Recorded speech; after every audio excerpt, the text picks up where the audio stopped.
a ellos queda en el discurso. También en un análisis comprensivo de los procesos hay que recalcar los conflictos políticos sindicales a nivel estatal y las relaciones de poder al interior de las unidades y con los subcentros o subsedes. La experiencia vivida con los docentes formadores de los subcentros de la Costa Chica y las autoridades de la unidad Acapulco me confirmaron algunos de los supuestos que intuía podrían hacer posible un cambio en la práctica de formación a pesar de las circunstancias adversas. Es, en primer lugar, la disposición y voluntad para trabajar colectivamente, en un plano horizontal, en un diálogo abierto, reconociendo dificultades y aciertos, dejando de lado el protagonismo y la soberbia intelectual. Narro brevemente la experiencia. Los docentes formadores de Ayutla, El Rincón y Ometepec, junto con los directivos de la unidad Acapulco, nos constituimos en un colectivo que llevó a cabo 9 seminarios taller de 99 al 2001, al que denominamos el papel del docente formador en las LEP-LEP 90. Al inicio, los propósitos que nos reunieron fueron buscar alternativas para resolver el alto rezago de titulación y continuar con el proyecto de evaluación y seguimiento para indagar con mayor profundidad qué pasaba en las aulas de la UPN con la práctica de formación. Cómo mejorar el proceso que incidiera en el trabajo de los estudiantes y a su vez culminara con su propuesta pedagógica para titularse.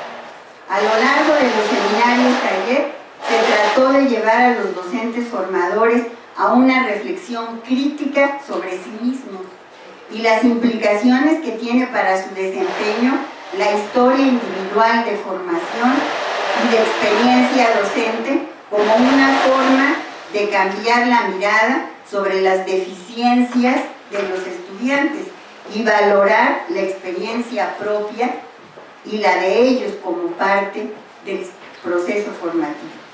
El nombre del seminario taller indicaba dónde habría que empezar, reflexionar el significado de ser asesores o formadores docentes.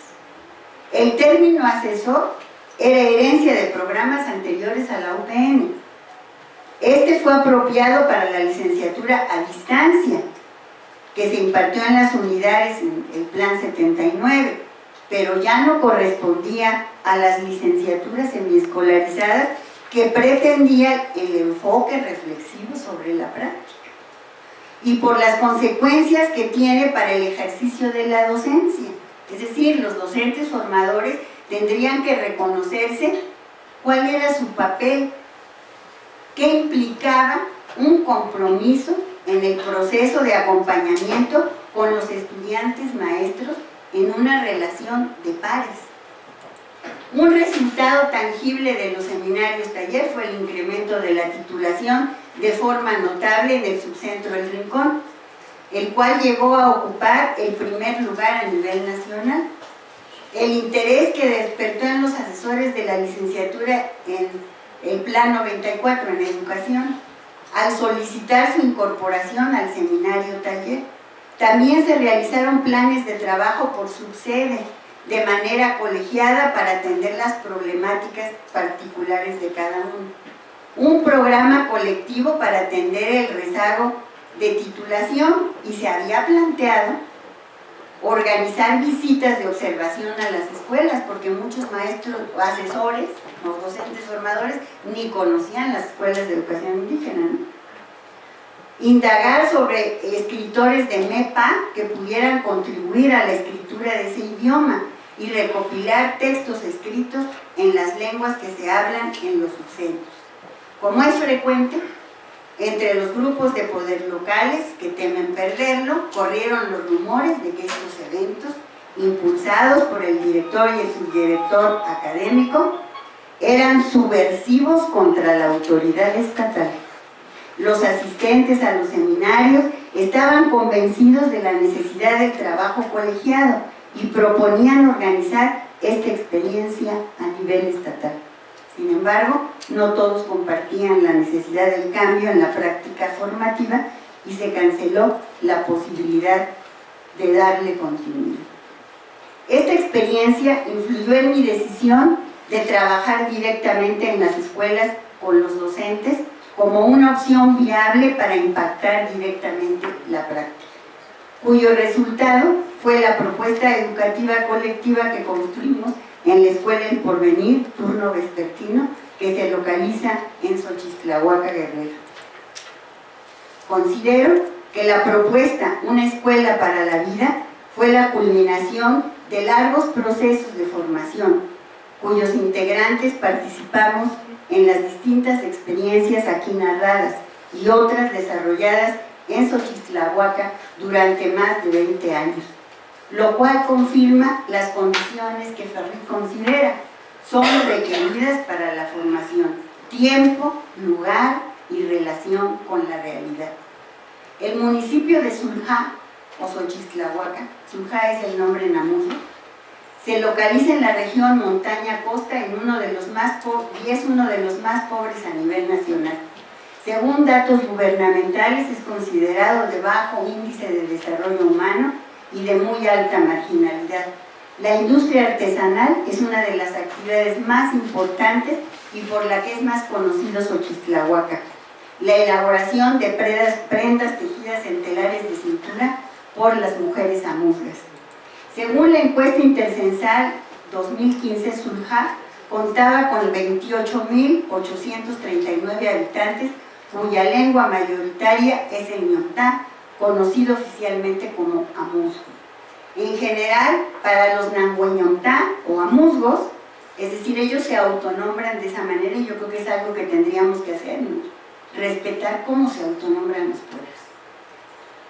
Es un signo distintivo de su identidad y con él se diferencian de los otros. Las características sociolingüísticas en la cabecera municipal se caracterizan por la presencia mayoritaria de hablantes de amuzgo en un 73%, quienes conviven con un 25% de hispanohablantes y un 2% de mixtecohablantes. La mayoría de las pequeñas comunidades que conforman el municipio son monolingües en amuzgo y existen comunidades donde predominan los hablantes de mixteco, así como 3 comunidades descendientes de los nahuas que ahora son hispanohablantes, pero que se asumen como tales, no como nahuas. Las características anteriores se reflejan en la Escuela El Porvenir, ya que se ubica en la cabecera municipal, cuya población infantil hablante de amuzgo es el 70% y la hispanohablante 30%. Este proyecto inició en el 2004-2005 a petición de los profesores de la Escuela El Porvenir, turno vespertino, con la preocupación de que los alumnos aprendieran el español oral. En ese ciclo llevamos a cabo el taller en el cual los maestros descubrieron la importancia de desarrollar la lengua materna antes que desarrollar una segunda lengua. Asimismo, la necesidad de realizar un diagnóstico lingüístico a sus alumnos para decidir cómo organizar los grupos a partir de conocer cuál es la primera lengua de cada uno. En el siguiente ciclo escolar inició propiamente el proyecto Una Escuela para la Vida. El nombre se lo pusimos hasta el final, ¿eh? Aquí ya yo lo pongo, pero así no tenía nombre. Al principio, como todo proceso, no teníamos claro hacia dónde íbamos, el cual se fue definiendo con avances, retrocesos.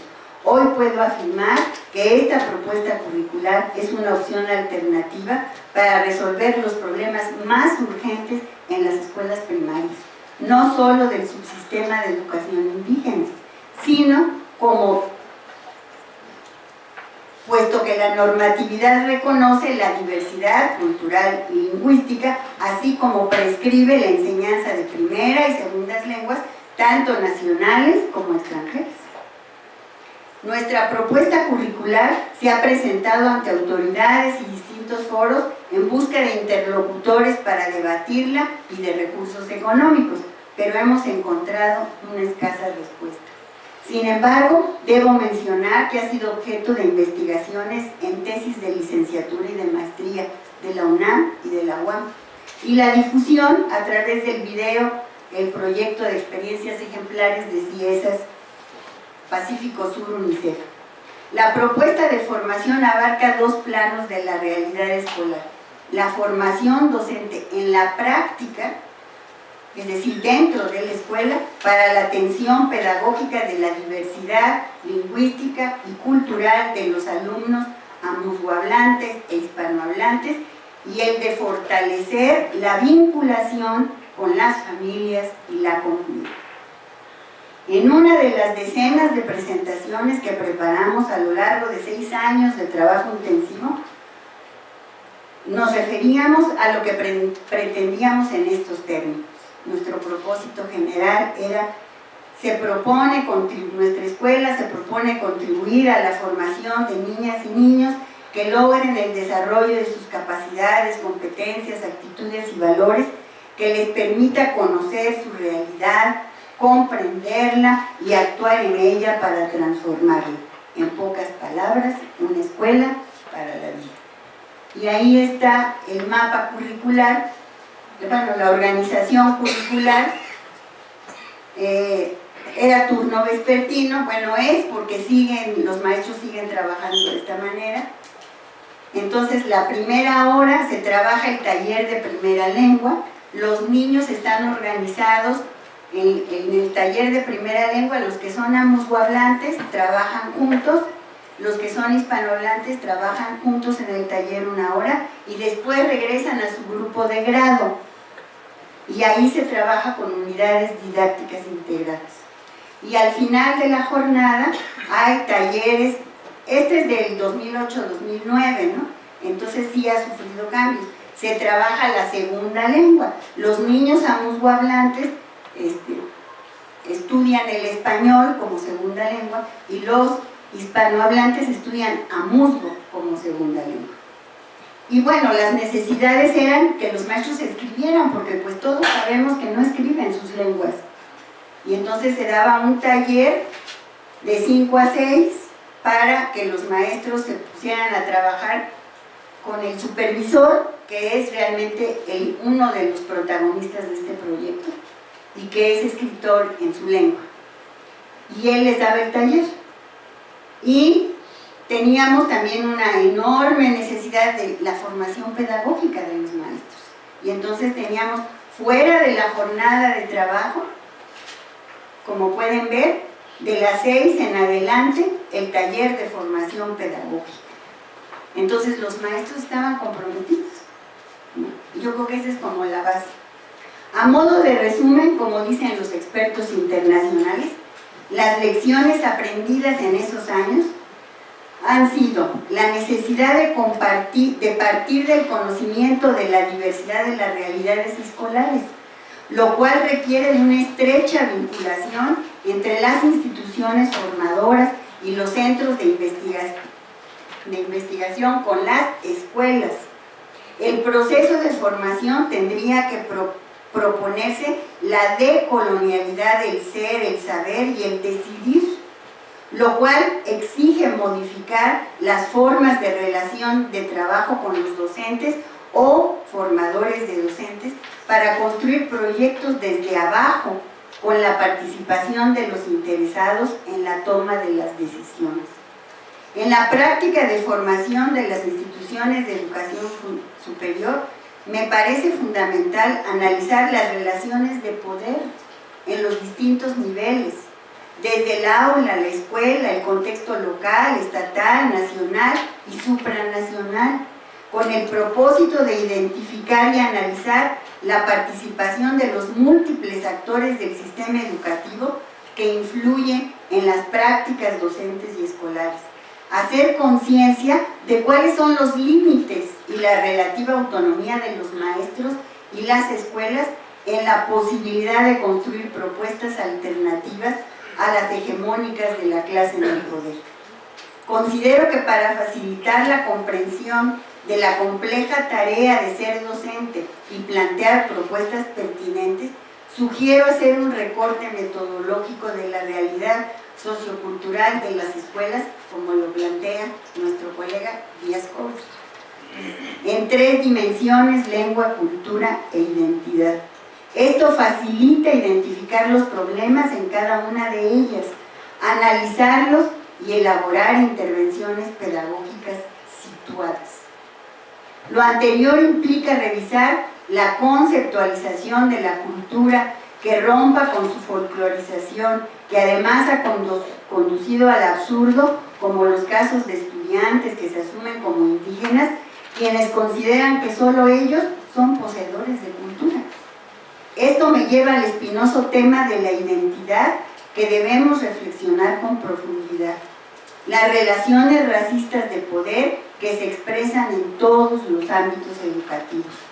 Recordemos que, como dice Quijano, la colonialidad ha probado ser en los últimos 500 años más profunda y duradera que el colonialismo, pero sin duda fue engendrada dentro de este, y es más aún, sin él no habría podido ser impuesta en la intersubjetividad del mundo, de modo tan enraizado y prolongado. Pondría el acento en 3 asuntos pendientes de analizar: el racismo al revés, el continuar con programas excluyentes que separan indígenas de no indígenas, y el cambio en la población estudiantil del EPEMI de docentes a bachilleres. ¿Ya lo halló? Tlazocamati. Gracias.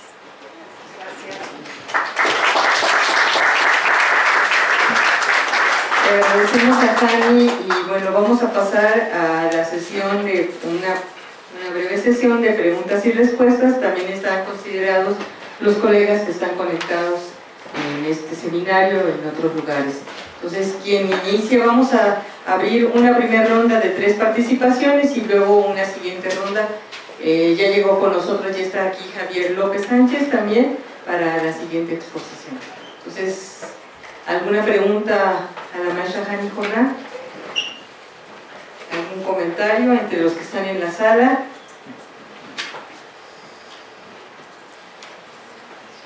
Ernesto.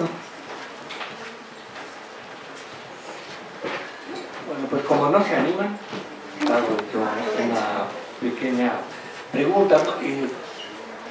Como siempre, Jani, muy interesante la perspectiva y por lo menos desde mi punto de vista se abre con varias cuestiones como para discutir, profundizar y quizás, no sé si matizar. Una de ellas es lo que en algún momento tú llamaste la sobrevaloración de la teoría por encima de la experiencia de los propios docentes, ¿no?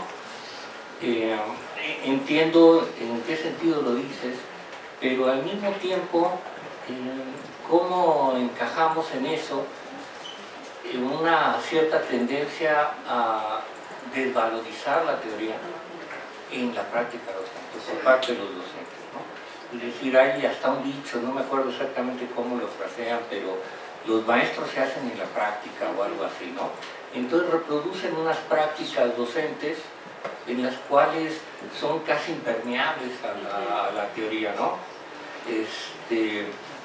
Y es decir, la forma en que tú lo pones lo entiendo, por la experiencia que cuentas me parece que son experiencias virtuosas en ese sentido, pero podemos caer en el riesgo de caer en prácticas no tan virtuosas.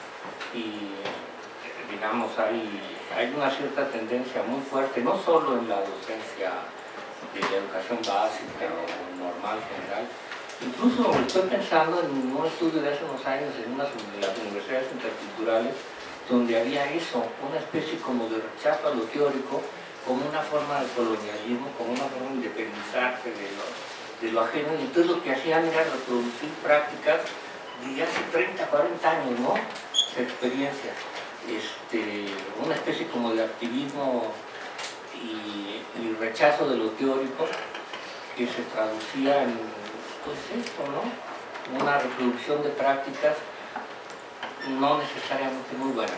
Lo digo como duda y entendiendo y el sentido en que tú lo dices y la parte virtuosa, digamos, que lo has puesto, ¿no?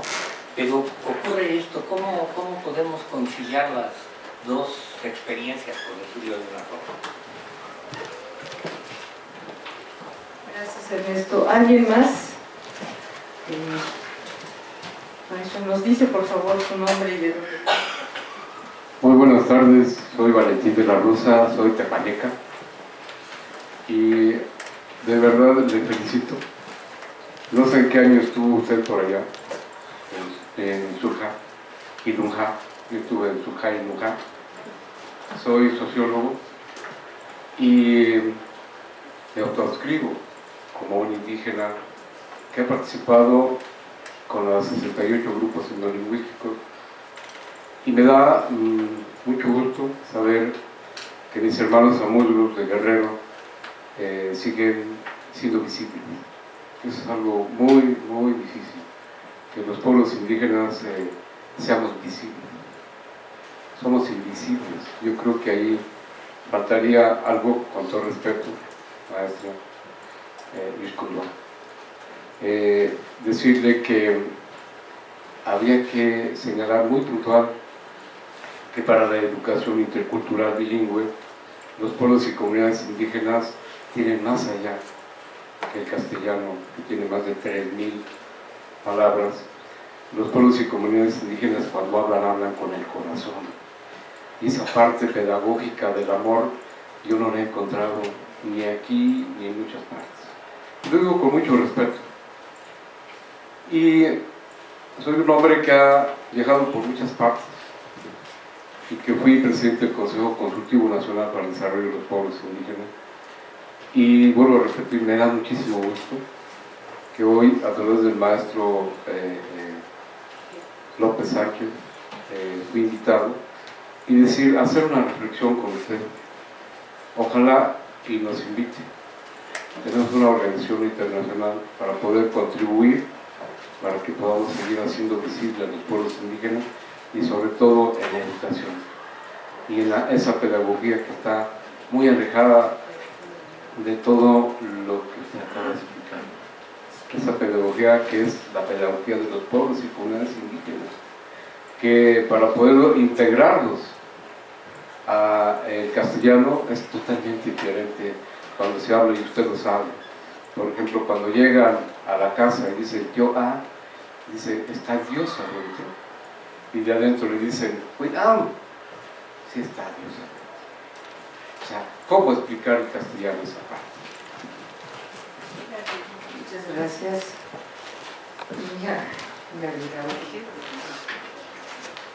Bueno, quiero agradecerle a Jani realmente por poner temas muy importantes en la mesa que no son tan fáciles de poner, ¿no? En este auditorio estamos juntos, maestros, estudiantes, maestros de maestros, o sea, estamos todos mezclados aquí.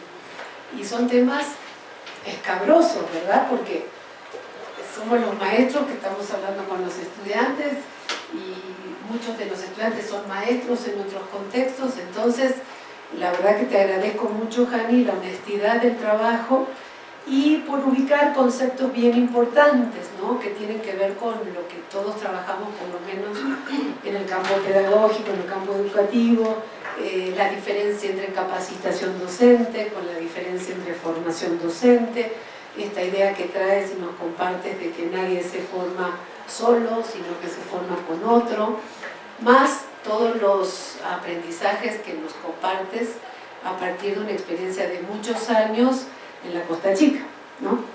Entiendo que también no es tan fácil de compartir en 15 minutos cosas más profundas, más largas, más históricas, pero ahí hay un esfuerzo bien interesante y creo que son todos conceptos muy importantes que pones en la mesa del debate que tienen que ver con esto de la transformación de las prácticas de los formadores, ¿sí?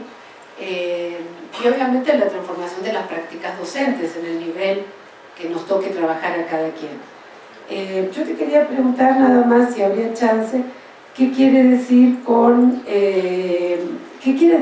racismo al revés? ¿Sí? ¿A qué te estás refiriendo con esa expresión. Y te agradezco mucho la reflexión. Sí, bueno, el racismo al revés. El racismo al revés tiene que ver con esta experiencia que yo viví justamente en Xochitlahuaca, en el que yo soy la diferente, ¿no? Y que también aquí en la unidad Ajusco lo viví con los estudiantes de la licenciatura en educación indígena, ¿no? De esta imagen que tienen de uno por su apariencia física, ¿no? No, pues es que es güerita, ¿no? Pertenece a los dominadores, es la colonizadora, no tiene nada que decirnos, ¿no? Entonces sí, ahí nos voltean las cosas, por eso digo que el racismo al revés. ¿Algún comentario sobre las otras intervenciones? Bueno, sí, lo que me decía Ernesto, ¿no? Afortunadamente sigo trabajando con los estudiantes en Morelos, ¿no? En Cuernavaca, y entonces sí, esta situación del desdén por la teoría, ¿no? Entonces con los compañeros, afortunadamente también estamos haciendo trabajo colegiado, y sí, yo les digo, no empiecen con la lectura, ¿no? Sino a partir de las experiencias, del conocimiento, así como decimos de los niños, los conocimientos previos, ¿sí? La experiencia que los estudiantes tengan sobre el tema que vamos a tratar, eso que sea lo primero con lo que se va a iniciar la sesión.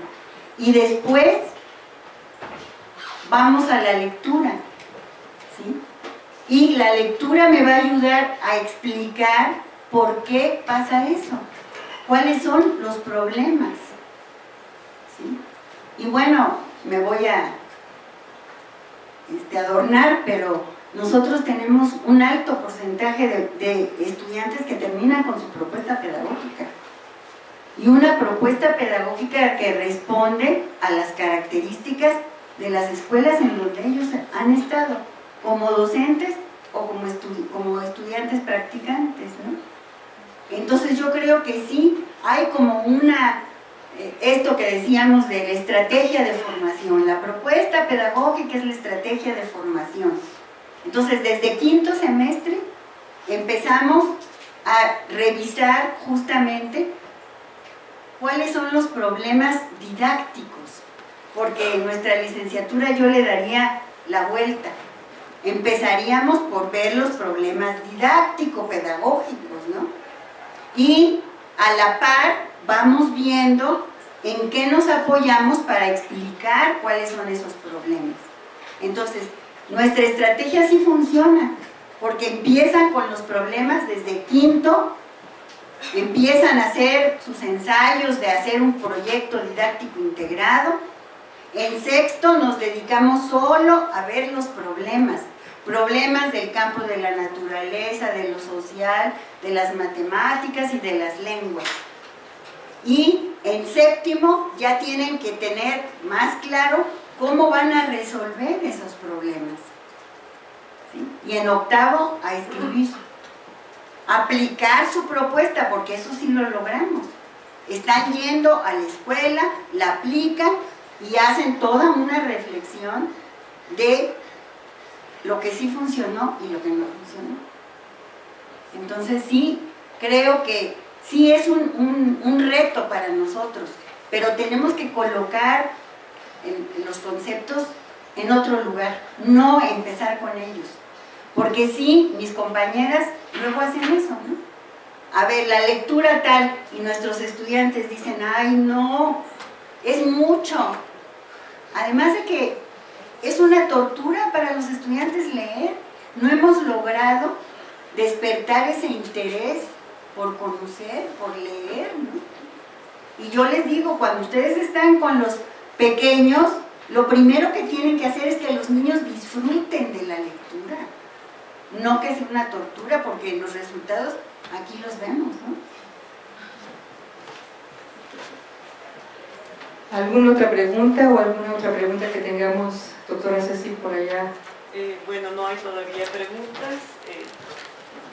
Sí me gustaría saludar a los compañeros Ana Solana de la UNAM, Edgar Hernández Palacios de la UPN Chiapas, Elizabeth Buenavá de Puebla, Ulrike